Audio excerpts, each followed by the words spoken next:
Hello, my name is Joseph Diggs, and I'm here to talk to you about the life of Jack London. Jack London was born on January 12, 1876, and died on November 22nd, 1906.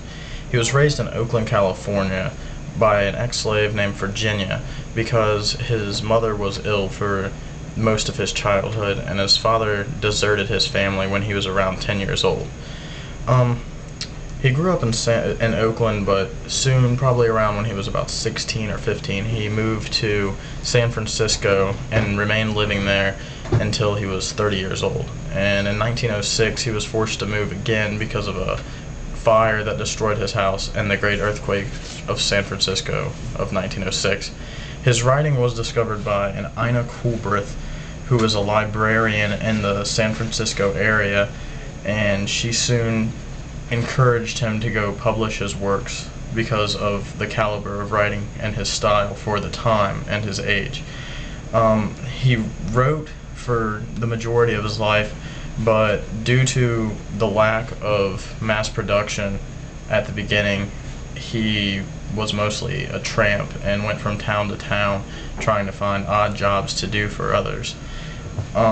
When he first started being successful was probably in his early 20s, late 20s, somewhere in that general range, because of a technology that mass-produced magazines and articles that his works were published in. And in 1890, he had his greatest success in writing when he made $2,500, which is equivalent to $210,000 in 2008.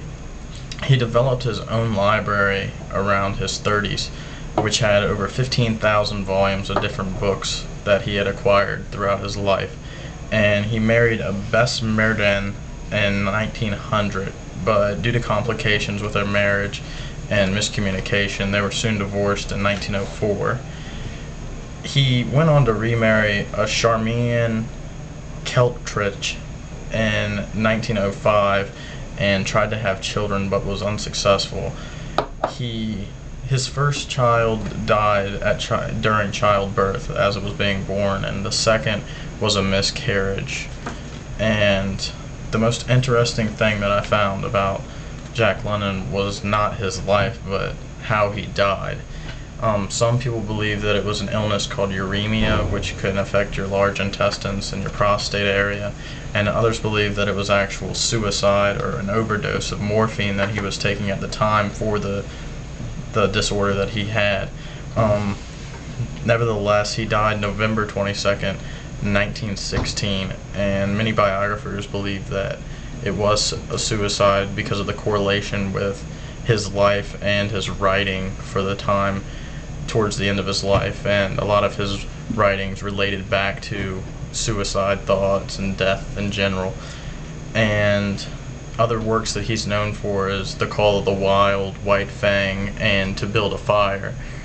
I think that Jack London's probably one of the most inspirational writers of the 20th century, and he will always be remembered as a great American writer.